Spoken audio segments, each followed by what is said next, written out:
Halo guys, kembali lagi bersama Mimin di Click and Smart. Kali ini Mimin akan bahas 8 film yang diangkat dari kisah nyata dunia versi Click and Smart. Yang pertama ada sebuah film yang diangkat dari kisah nyata orang-orang penting di balik kesuksesan NASA mengirimkan manusia pertama untuk mendarat di bulan. Diberi judul Hidden Figures karena masih banyak orang yang tidak mengetahui sosok penting dalam misi yang tak terlupakan itu. Yang orang-orang tahu, Neil Armstrong adalah manusia pertama yang berjalan di bulan. Hidden Figures menceritakan tentang tim ahli matematika yang terdiri dari 3 orang wanita.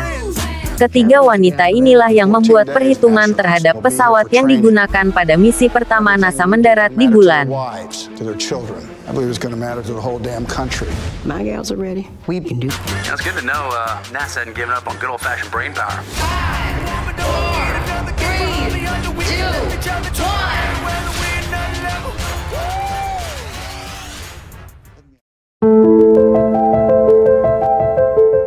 Film mengangkat kisah Michael O'Hare, seorang pemuda berkulit hitam yang menjadi tunawisma. O'Hare tidak tahu siapa ayahnya, sedangkan ibunya adalah seorang pecandu obat-obatan. Berbekal pendidikan formal yang tergolong minim, O'Hare sebenarnya memiliki mimpi untuk menjadi atlet American football. Lien Tuohy dan keluarganya sangat peduli terhadap impian O'Hare.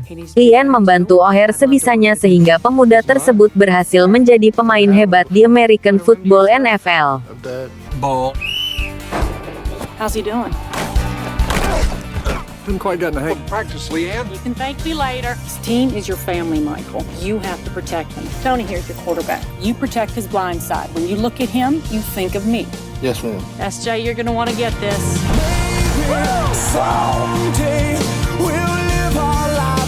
Mike's the best left tackle I've seen in years.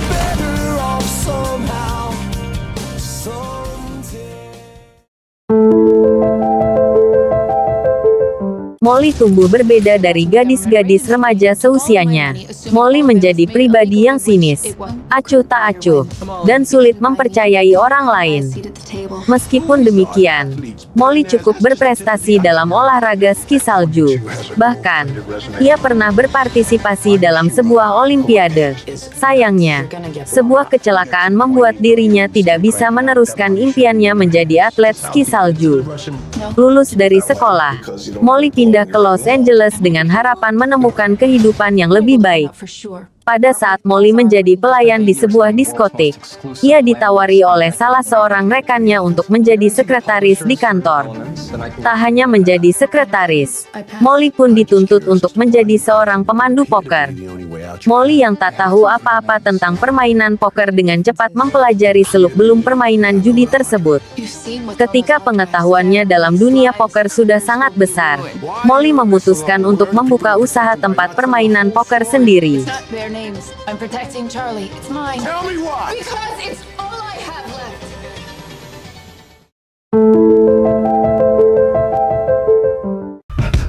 The Wolf of Wall Street mengisahkan cerita Jordan Belfort dalam kesehariannya sebagai pialang saham ilegal. Jordan Belfort sendiri juga terikat dengan narkoba, money laundering, dan perselingkuhannya dengan Naomi LaPaglia, Margot Robbie.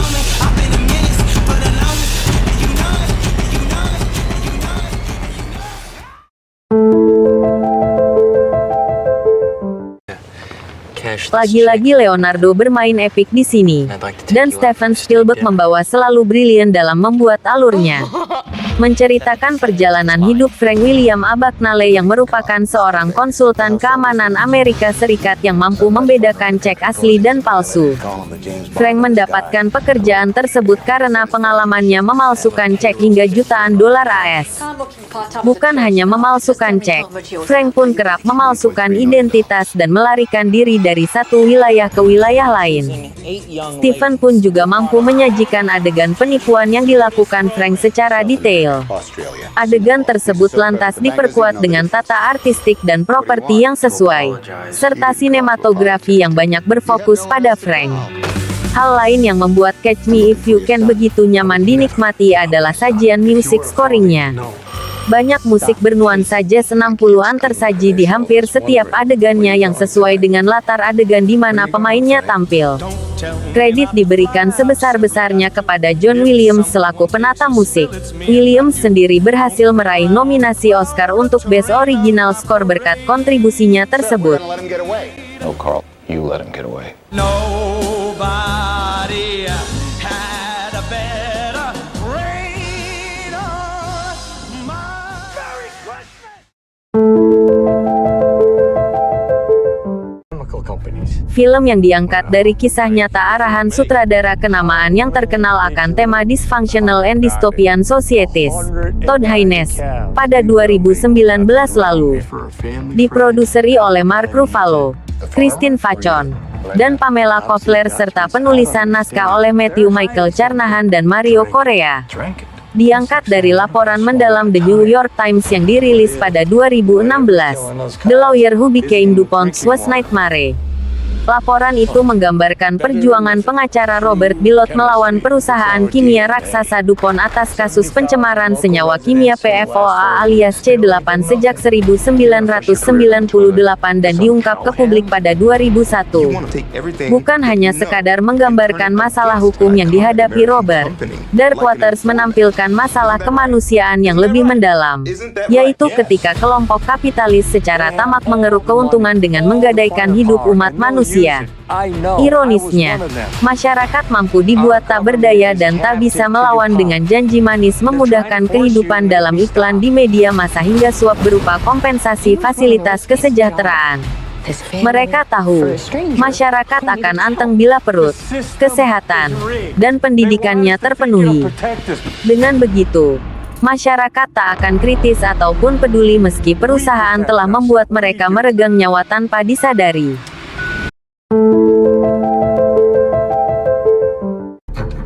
The Current War, perang listrik antara dua ilmuwan demi masa depan, antara dua orang jenius, antara Thomas Alva Edison dan Nikola Tesla. Sebagai penemu yang memberikan kontribusi besar bagi dunia berkat temuannya, yaitu lampu pijar, Edison berpendapat bahwa arus searah DC adalah sistem yang lebih kuat. Akan tetapi Westinghouse dibantu oleh Nikola Tesla memiliki pendapat lain bahwa listrik berarus bola-balik AC yang lebih unggul. Mereka pun berperang antara ide dan gagasan, antara penemu arus listrik searah milik Edison dengan pemasok distribusi arus listrik bola-balik milik Westinghouse. Mereka selalu berselisih, meskipun memiliki tujuan yang sama yaitu mencerahkan masa depan generasi selanjutnya. You can't see the real force that moves things, and it's not AC, DC, it's not currents, it's currency. Bricks, but with copper. Persaingan sengit antara Henry Ford II dan Enzo Ferrari dalam balapan Le Mans 24 jam tahun 1966 menyisakan kisah sendiri. Pasalnya, di tahun tersebut, untuk pertama kalinya pembuat mobil Amerika bisa menjadi pemenang balapan. Le Mans 24 jam menjadi salah satu ajang balapan paling bergengsi. Pada puncaknya, lebih dari 300.000 penonton memadati area sirkuit de la Sarthe di luar Le Mans. Dua raksasa otomotif turut berpartisipasi dalam ajang balapan itu dan bersaing ketat, yakni Ford dan Ferrari. Persaingan mereka dimulai pada tahun 1960-an, kemudian baru berakhir di arena balapan Le Mans 24 jam tahun 1966. Ada lebih dari 34 mobil yang diproduksi khusus untuk pembuatan film ini. Di antaranya, 15 mobil Ferrari, 5 mobil Porsche, dan beberapa mobil GT40S. Bahkan ada beberapa mobil yang harus dirancang ulang dan dibuat lagi. Tantangan lain dalam film Ford v Ferrari adalah membangun set arena Le Mans 24 jam. Mereka harus membangun kembali seluruh trek Le Mans 1966.